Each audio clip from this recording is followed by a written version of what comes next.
আসসালামু আলাইকুম। আপনার উপরে শান্তি বর্ষিত হোক। প্রিয় দর্শক, কোয়ান্টাম যোগা ফর অল প্রোগ্রামে আপনাদের সবাইকে স্বাগত জানাচ্ছি। যোগাকে কিভাবে আমরা আমাদের জীবনে সুস্থ থাকা ও সুস্থ হওয়ার জন্য কাজে লাগাতে পারি, তাই আমরা জানব এই প্রোগ্রামে।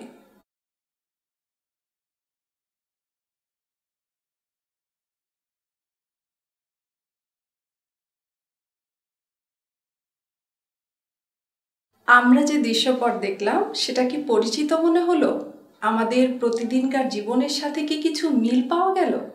আমাদের শরীর অনেক রকম সিস্টেম দ্বারা পরিচালিত হয়। আমাদের অফিসে যেরকম ডিপার্টমেন্ট থাকে ঠিক সেরকম।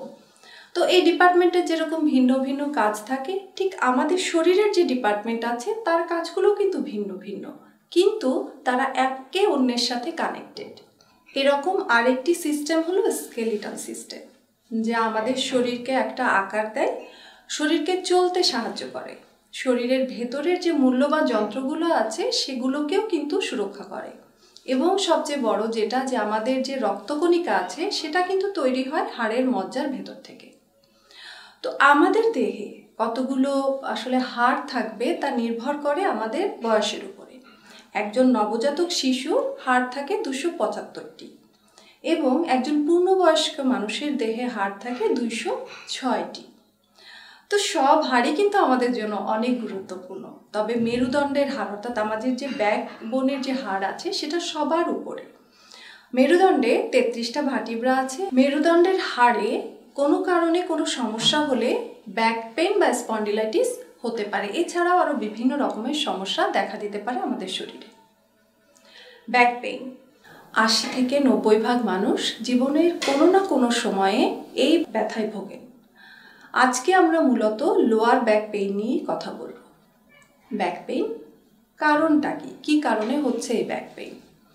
ব্যাক পেইন সাধারণত কোনো কারণে যদি আমাদের স্ট্রেইন থাকে, আমাদের টেনশন থাকে, বা যদি আঘাত থাকে, সেক্ষেত্রেও ব্যাক পেইন হতে পারে। তো নর্মালি যেটা হয় যে পেশি বা লিগামেন্টে যদি কোথাও চাপ লাগে, অথবা খিঁচুনি থাকে, অথবা পেশিতে খুব বেশি প্রেশার পড়ে, টান পড়ে, তাহলে ব্যাক পেইন হতে পারে।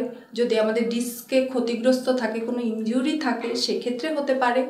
আঘাত বা ফ্র্যাকচার অথবা কোনো কারণে যদি আমরা পড়ে যাই, সেক্ষেত্রেও কিন্তু ব্যাক পেইন হতে পারে। দৈনন্দিন কিছু কাজ, তার কারণেও কিন্তু ব্যাক পেইন হতে পারে। যেমন যদি আমরা ভুলভাবে কিছু উত্তোলন করি, খুব বেশি ভারী কিছু যদি আমরা তুলি, তখন কিন্তু আমাদের শরীরে টান পড়ে এবং সেক্ষেত্রেও ব্যাক পেইন হতে পারে। Sitting is the new smoking. দীর্ঘ সময় চেয়ারে বসে থাকা, এটা যে এতটা ক্ষতিকর, বর্তমানে মেডিকেল প্রফেশনরা কিন্তু একে নিউ স্মোকিং বলেই অভিহিত করছেন। আবার অনেক সময় দেখা যায় রাতে ঘুম থেকে ওঠার পরে আমাদের ব্যাক পেইন হচ্ছে। তো এক্ষেত্রে আমাদেরকে বুঝতে হবে যে বিছানাতে কোনো সমস্যা ছিল, অথবা আমাদের শোয়ার পজিশনটা ঠিক ছিল না। আবার অনেকে আছেন যারা বাসে বা রিক্সায় চড়েও অনেকের ব্যাক পেইন হয়। তো সেক্ষেত্রে বাসে এবং রিক্সায় যদি জার্কিং মুভমেন্টটা বেশি হয়, সেক্ষেত্রেও ব্যাক পেইন হয়।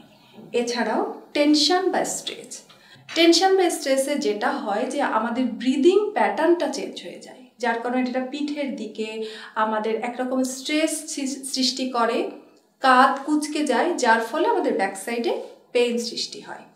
খাবার, আমাদের যদি ভুল খাদ্যাভ্যাস থাকে, অর্থাৎ আমাদের খাবারে যদি অ্যাসিডিক বা গ্যাসিয়াস খাবার আমরা বেশি খেয়ে ফেলি, সেক্ষেত্রেও ব্যাক পেইন হতে পারে। বয়স, এটাও একটা বড় ফ্যাক্টর ব্যাক পেইনের ক্ষেত্রে। তবে মজার বিষয় হচ্ছে, আগের দিনে আমরা দেখেছি যে বয়স্ক মানুষদেরই কিন্তু ব্যাক পেইন হতো, কিন্তু এখন 20 থেকে 40 বছর বয়সেও কিন্তু ব্যাক পেইন হতে দেখা যাচ্ছে। এছাড়াও ল্যাক অফ এক্সারসাইজ, অর্থাৎ ব্যায়াম না করা, খুব বেশি যদি ওয়েট থাকে, আমাদের ওজন বেশি যদি থাকে, অনেক সময় আবার দেখা যায় যে আমরা অনেক বেশি সময় মোবাইল কম্পিউটারে কাজ করছি, সেক্ষেত্রেও ব্যাক পেইন হতে পারে। এছাড়াও অনেক মেডিকেল কজ আছে, সেগুলোর দিকে আমরা যেতে চাচ্ছি না। জীবন যতদিন আছে সমস্যা থাকবেই। সব সময় সকল পরিস্থিতির যে আমাদের নিয়ন্ত্রণে থাকবে তাও নয়।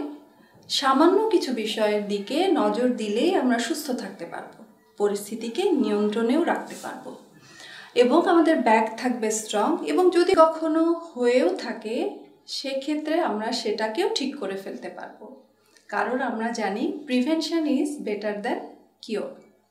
তো প্রথমত কি করতে হবে, আমাদের শরীরটাকে অবজার্ভ করতে শিখতে হবে যে এই যে ব্যাক পেন হচ্ছে এটা কেন হচ্ছে, কোন সময়টাতে হচ্ছে, এবং এটা অবজার্ভ করার পরে আমাদের যে কারণে ব্যাক পেনটা হচ্ছে সেটাকে ঠিক করে ফেলতে হবে। এরপরে নিয়মিত যোগা করতে হবে। তো অনেক রকম যোগা আছে, কোনটি করবেন? কোয়ান্টাম যোগা, যোগব্যায়ামের সহজ ও আধুনিক সংস্করণ। পরিশ্রম কম, উপকার বেশি, ফলাফল বহুমুখী। এই জন্যই কোয়ান্টাম যোগাকে বলা হয় বুদ্ধিমানদের যোগা। তবে কোনো যোগা প্রোগ্রাম শুরু করার আগে একজন যোগা ইনস্ট্রাক্টরের সাথে কথা বলে নেওয়া ভালো।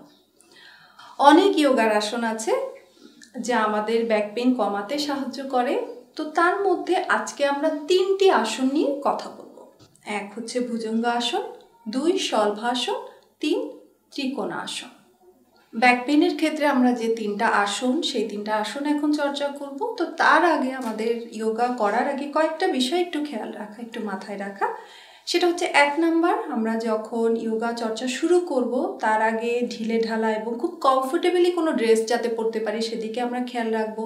আমরা যে জায়গাতে আসন করছি সেই জায়গায় যেন আলো বাতাসে পরিপূর্ণ থাকে সেটাও একটু খেয়াল করব।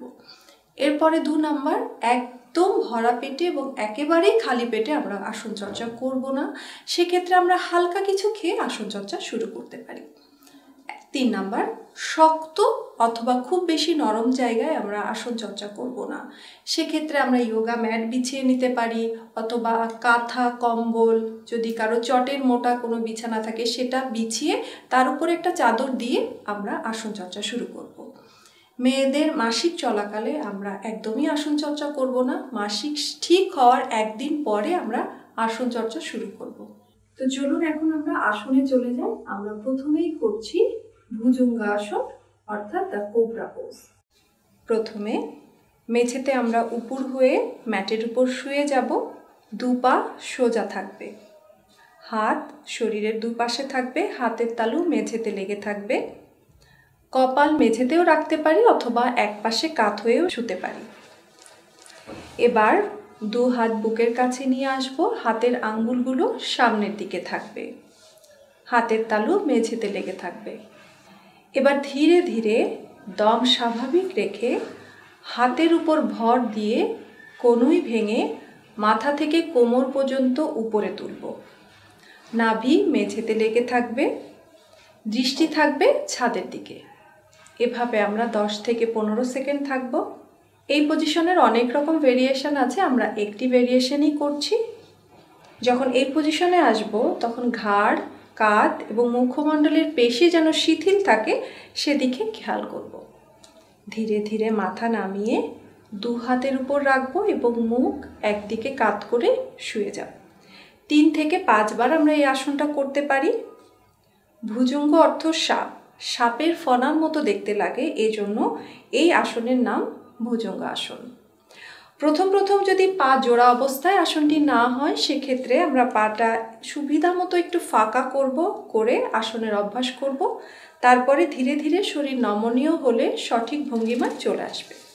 এবার আমরা দ্বিতীয় আসনে চলে যাচ্ছি। দ্বিতীয় আসন হচ্ছে শলভাসন, অর্থাৎ দ্য লোকাস্ট পোজ। প্রথমে উপর হয়ে মেঝেতে শুয়ে পড়ুন, থুতনি মেঝেতে থাকবে, হাতের তালু প্রথমে মেঝেতে, এরপর হাত মুষ্টিবদ্ধ অবস্থায় শরীরের দুপাশে লাগিয়ে রাখুন। এবার দম স্বাভাবিক রেখে ডানে বামে না বাঁকিয়ে হাঁটু সোজা রেখে, অর্থাৎ হাঁটু যাতে না ভাঙে সেদিকে খেয়াল রেখে ডান পা উপরে তুলুন, বাম পা মাটিতেই লেগে থাকবে। এভাবে আমরা 10 থেকে 15 সেকেন্ড অবস্থান করব। এবার ধীরে ধীরে ডান পা নামিয়ে মাটিতে রাখুন। একইভাবে বাম পাও উপরে তুলুন, ডান পা মাটিতেই থাকবে। খেয়াল রাখতে হবে হাঁটু যেন না ভাঙে এবং আসন করার সময় থুতনি অবশ্যই মেঝেতেই লেগে থাকবে। ঘাড়, কাঁধ, মুখের মাসেলে যাতে এক্সট্রা কোনো স্ট্রেস না পড়ে সেদিকেও আমাদেরকে খেয়াল রাখতে হবে। এরপরে যথারীতি বাম পা নামিয়ে মাথা একদিকে কাত হয়ে আমরা বিশ্রাম নিব। ডান বাম মিলিয়ে 1 প্রস্থ, 3 থেকে 5 প্রস্থ আমরা করতে পারি। এভাবে আলাদা অভ্যাস করার পরে 2 পা একসাথে আমরা তুলে করতে পারবো। সেক্ষেত্রে হাতের আঙ্গুল ছড়িয়ে পেটের নিচে নিব, হাতের তালু মেঝেতেই থাকবে, থুতনি মেঝেতে রেখে দম স্বাভাবিক অবস্থায় 2 পা জোড়া করে আমরা উপরে তুলব। খেয়াল রাখবো হাঁটু যাতে না ভাঙে। এভাবে আমরা 10 থেকে 15 সেকেন্ড থাকব। এরপরে পা নামিয়ে নিব, মাথা এক পাশে কাত হয়ে শুয়ে কিছুটা বিশ্রাম নিব। এরপর আমাদের 3 নম্বর এবং শেষ আসন ত্রিকোণ আসন, অর্থাৎ দ্য ট্রায়াঙ্গেল পোজ। প্রথমে আমরা 2 পায়ের উপর ভর দিয়ে সোজা হয়ে দাঁড়াবো। এক্ষেত্রে খেয়াল রাখবো যেন 2 পায়ের উপরে সমানভাবে ভরটা থাকে। এবার 2 পায়ের মাঝে 2.5 থেকে 3 ফুট পরিমাণ ফাঁকা করে দাঁড়াবো। এক্ষেত্রে যেটা হয় যে আমাদের অনেকের হাইট বেশি থাকে, হাইট কম থাকে, সেক্ষেত্রে যাদের হাইটটা একটু বেশি চাইলে তারা একটু বেশিও ফাঁকা করে দাঁড়াতে পারেন। তবে আমাদের দেশের মানুষের হাইট অনুযায়ী 2.5 থেকে 3 ফিট পরিমাণটাই ঠিক আছে। এবার 2 হাত কাঁধ বরাবর উঁচু করুন, হাতের পাতা নিচের দিকে থাকবে। এবার কোমর থেকে পা পর্যন্ত সোজা রেখে সামনে পিছনে না ঝুঁকে আমরা ডান দিকে বাঁকিয়ে ডান হাত দিয়ে ডান পায়ের পাতা স্পর্শ করার চেষ্টা করব। খেয়াল রাখতে হবে হাঁটু যেন না ভাঙে। বাম হাত একই সময়ে সোজা উপরের দিকে থাকবে, দৃষ্টি চলে যাবে উপরের হাতের আঙুলের দিকে। এভাবে আমরা 10 থেকে 15 সেকেন্ড থাকব। ধীরে ধীরে সোজা হয়ে যাব, হাত কাঁধ বরাবরই থাকবে। এবার একইভাবে আমরা বাম দিকে করব। ডান বাম মিলিয়ে 1 প্রস্থ, 3 থেকে 5 প্রস্থ আমরা করতে পারি। এবার সোজা হয়ে যাব, 2 পা এক জায়গায় নিয়ে আসব। এরপর ধীরে ধীরে যে কোনো বিশ্রাম আসনে আমরা বিশ্রাম নিতে পারি। যে আসনগুলো আমরা দেখালাম সেগুলো আমরা নিয়মিত করার সাথে সাথে আরও কিছু বিষয়ের দিকে আমাদের একটু নজর দিতে হবে। 1 নম্বর হচ্ছে হেলদি ওয়েটটা বজায় রাখতে হবে। 2, যদি কেউ ধূমপান করে থাকে ধূমপান ছেড়ে দেওয়া। কারণ গবেষণায় দেখা গেছে যে একই বয়স, উচ্চতা এবং ওজনের অধূমপায়ীর তুলনায় উল্লেখযোগ্যভাবে একজন ধূমপায়ীর ব্যাক পেইনের মাত্রা অনেক বেশি। 3 নাম্বার খাবার। আমাদেরকে কিন্তু খাবারের দিকে মনোযোগ দিতে হবে। আমাদের যে খাবার আছে, আমাদের যে ডায়েট আছে, সেখানে পর্যাপ্ত পরিমাণে ক্যালসিয়াম, ভিটামিন ডি রয়েছে কিনা সেটা আমাদেরকে নিশ্চিত করতে হবে। কারণ এগুলো আমাদের হাড়ের স্বাস্থ্যের জন্য খুবই প্রয়োজনীয়। একটি স্বাস্থ্যকর খাদ্য শরীরের ওজন নিয়ন্ত্রণ করতেও কিন্তু খুব ভালো সাহায্য করে। 4, জুতা। আমরা ইদানিং খুব উঁচু উঁচু জুতা পরি, তো এটা কিন্তু একটা ব্যাক পেইনের বড় কারণ। আমরা চেষ্টা করব একটু ফ্ল্যাট জুতা পরার, যেটা কি করবে আমাদের শরীরটাকে এবং কোমরটাকে সুস্থ রাখতে সাহায্য করবে। 5 নাম্বার বিছানা। অনেক বড় একটা ফ্যাক্টর ব্যাক পেইনের ক্ষেত্রে। সেক্ষেত্রে বিছানা আমাদের এমন হওয়া উচিত যেখানে যে ম্যাট্রেসটা থাকছে বিছানায় সেটা আমাদের মেরুদণ্ডকে সোজা রাখবে, আমাদের কাঁধ এবং নিতম্বের ওজনকে খুব সুন্দরভাবে সাপোর্ট দিবে। এক্ষেত্রে বালিশটাও যাতে সুন্দরভাবে আমাদের কাঁধ এবং মাথাকে সাপোর্ট দেয় সেটার দিকেও খেয়াল রাখতে হবে। 6, রোদের সাথে বন্ধুত্ব করে ফেলতে হবে।